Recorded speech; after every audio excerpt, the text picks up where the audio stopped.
रूस और चीन ने भारत पर बहुत बड़ा ऐलान कर दिया। आपको बता दें कि रूस और चीन पिछले कुछ हफ्तों से भारत को एक महत्वपूर्ण फैसला लेने के लिए बोल रहे थे।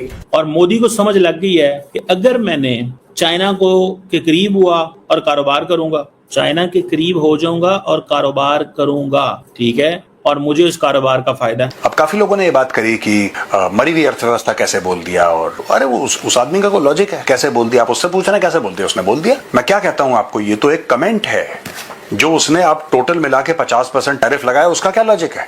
जो भी आप देख, अमेरिकन प्रेसिडेंट डोनाल्ड ट्रंप ने जब इंडिया के लिए इब्तदाई टैरिफ का ऐलान किया तो कहा कि वो सजा के तौर पर कुछ जुर्माना भी आयद कर सकते हैं क्योंकि भारत रशिया से तेल खरीदा। उसके जो भी मुज़मरात हैं या बैकडोर पे जो भी है वो अपनी जगह पर अलग बहस, लेकिन ऐसे लग रहा था कि इंडिया बर्फ पिघला देगा और आपने भी कहा कि वहां कोशिशें की जाएंगी कि अमेरिका के साथ मामलात बना के रखे जाए। लेकिन अमेरिकन प्रेसिडेंट डोनाल्ड ट्रंप ऐसे लगता है किसी जल्दी में है। उन्होंने अगले 25% को भी फौरन आयद कर दिया, अगरचे उनका इतलाक 28 अगस्त से होगा, लेकिन हमें मीनवाइल इंडिया भी अपने कार्ड शो करता दिखाई दे रहा है कि अजित डोवल फौरन ही मॉस्को के विजिट पर रवाना हो गए। वहां पहुंच के वो कुछ बंद दरवाजों में मीटिंग्स कर रहे हैं।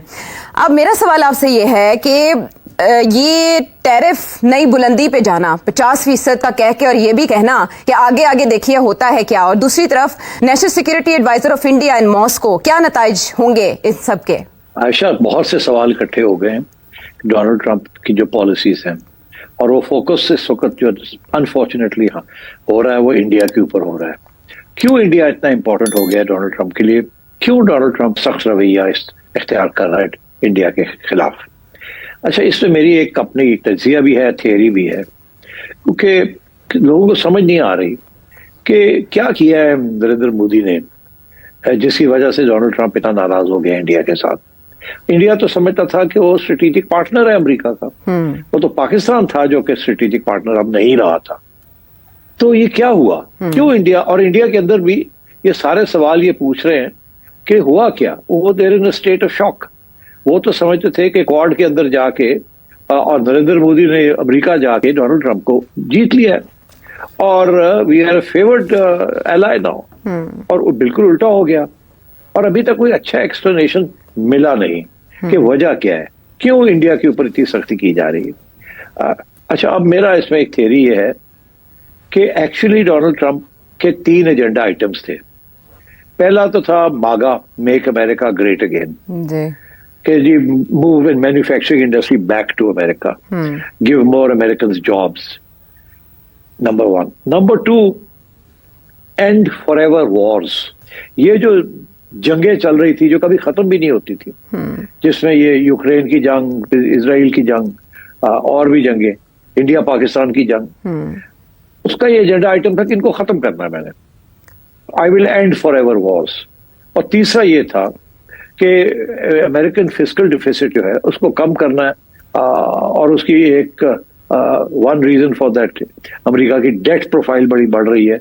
ये जो ट्रेड सरप्लसेस हैं लोगों के अमेरिका के खिलाफ जो कि डॉलर को कमजोर करते हैं, उनको खत्म करना था या कम करना था। ये 3 उसके आइटम्स हैं। अब इंडिया इसमें कैसे आ गया, किस जगह पे आके फंस गया? डोनाल्ड ट्रंप बात तो करता है टैरिफ्स की, मगर टैरिफ्स को वो एक हथियार के तौर पर इस्तेमाल कर रहा है।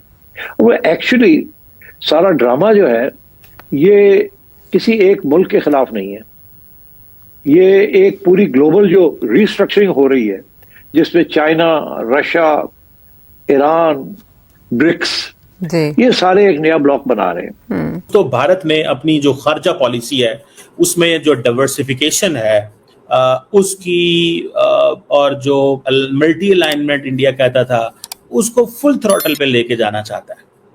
अमेरिका की तरफ से जो इंडिया को कहा जा रहा है वो एक ही चीज़ कही जा रही है कि ठीक है, तुम सो कॉल्ड तुम ग्लोबल साउथ के लीडर हो, ठीक है, वो हमने ही तुम्हें बनाया था। अब इंडिया ने फैसला किया कि नहीं, नरेंद्र मोदी जा रहे हैं चाइना, पुतिन आ रहे हैं इंडिया, डोवल बैठे हैं वहां पे, और ट्रम्प जो है वो इंडिया पे टैरिफ लगा रहे हैं। इंडियन फॉरेन पॉलिसी जो है उसको समझने के लिए आपको इस चीज को समझना पड़ेगा कि इंडिया जो है वो ये कहता है कि हम तो हैं एक मल्टी अलाइनमेंट पे बिलीव करने वाले हैं, लेकिन अमेरिकन ने उनको प्रेशराइज किया कि नहीं, ग्लोबल जियोपॉलिटिक्स में आइदर इट्स चाइना और यूएसए, आपने इन दोनों ब्लॉक्स के बीच में चुनना है। इंडिया कहता है नहीं, मैंने अपनी जो फॉरेन पॉलिसी के अंदर मैंने बैलेंस लेके आना है। ये है लड़ाई, ये है असल प्रॉब्लम, ये बैक एंड पे चल रहा है। इंडिया को मल्टी अलाइनमेंट एंड मल्टीपोलैरिटी की इजाजत नहीं है कि इंडिया इस चीज को प्रीच करे, प्रॉप अप करे और इसके लिए लॉबी करे। ये है लड़ाई, तेल की लड़ाई नहीं है, मैं आपको बताऊं। Those who are thinking this is oil, this is wrong, ठीक है। देन अगेन इसमें अब ट्रंप साहब, मोदी साहब जा रहे हैं चाइना। मोदी साहब 5 साल के बाद चाइना जा रहे हैं, after 5 years। Why is he going China? Why? Modi साहब तो फोन पे भी ऑनलाइन भी कर लेते हैं, उनको तो कोई फर्क नहीं पड़ता। जितनी देर शी जिनपिंग ने उनकी बात नहीं मानी, जितनी देर शी जिनपिंग ने उनकी बात नहीं मानी, मोदी जो है वो खड़े रहे हैं। उन्होंने कहा सॉरी। देखिए, इंडिया की फॉरेन पॉलिसी के अंदर नरेंद्र मोदी जो है शहीद होने वाले हैं, और शहीद होने वाला जो है ना वो हमारे कागजों में जिंदा होता है। सो नरेंद्र मोदी समझते हैं मुझे शहीद करो, मुझे शहीद करो। मैं अगर शहीद हो गया तो मैं तो फिर वो जिसे कहते हैं ना तबाही उतार दूंगा, तरफलाट मचा दूंगा। तो इंडिया बेसिकली इस चीज के ऊपर काम कर रहा है कि ये जो है ये चीज सामने आए। अब अगर आप ये देखें, जस्ट लुक एट दिस, ये जो पॉइंट है कि इंडिया ने फैसला किया कि वो चाइना जाएगा। क्यों जाएगा चाइना? एससीओ के लिए। एससीओ क्या है? Anti China block, America block.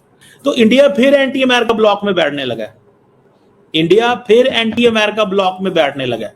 वो कह रहे हैं तुम ब्रिक्स के मेंबर हो, मैं तुम पे सैंक्शन लगाऊंगा। इंडिया ने कहा मैं तो चाइना जाऊंगा। जय हिंद दोस्तों। गलवान घाटी के क्लेश के 6 साल बाद पीएम मोदी एससीओ की मीटिंग अटेंड करने अगले महीने चीन की यात्रा पर जाने वाले हैं। कल एनएसए अजीत डोभाल रूस में व्लादिमीर पुतिन से मिलकर यह सुनिश्चित कर दिया है कि रूस के प्रेसिडेंट भी अगले महीने भारत की यात्रा पर आएंगे। अमेरिका द्वारा भारत पर 50% टैरिफ लगाने के बाद भारत, चीन और रूस के एक साथ आने से अमेरिका पर कई तरह के असर पड़ सकते हैं, जिनमें आर्थिक, भू राजनीतिक और रणनीतिक प्रभाव शामिल हैं। अमेरिका के लिए भारत, चीन और रूस से आने वाले सामान बहुत महंगे हो जाएंगे, जिससे अमेरिकी उपभोक्ताओं को अधिक कीमत चुकानी पड़ेगी। ट्रंप का ये टैरिफ भारत, चीन और रूस को आपस में व्यापार बढ़ाने के लिए प्रेरित कर सकता है। वे एक दूसरे के साथ मिलकर व्यापार समझौते कर सकते हैं, जिससे अमेरिका का वैश्विक व्यापार में हिस्सा कम हो सकता है। टैरिफ युद्ध के कारण देश डॉलर की जगह अन्य मुद्राओं में व्यापार करना शुरू कर सकते हैं। इससे अमेरिकी डॉलर की वैश्विक मुद्रा के रूप में ताकत कमजोर हो सकती है। अमेरिकी कंपनियों के लिए भारत, चीन और रूस जैसे बड़े बाजारों में निर्यात करना मुश्किल हो जाएगा, जिससे उनकी आय और लाभ पर नकारात्मक असर पड़ेगा। भू राजनीतिक और रणनीतिक प्रभाव। अमेरिका के इस कदम से भारत, चीन और रूस के बीच राजनीतिक और रणनीतिक नजदीकियां बढ़ सकती हैं, जिससे वे एक नया जियोपॉलिटिकल पोल बना सकते हैं। भारत के लिए यह एक अवसर हो सकता है कि वह अपनी कूटनीतिक स्वायत्तता को बनाए रखते हुए चीन और रूस के साथ मिलकर अमेरिका को एक कड़ा संदेश दे सके। मौजूदा स्थिति को देख जाए तो अमेरिका के 50% टैरिफ लगाने के बाद भारत, चीन और रूस के एक साथ आने से अमेरिका को आर्थिक नुकसान और वैश्विक मंच पर अपनी स्थिति में गिरावट का सामना करना पड़ सकता है।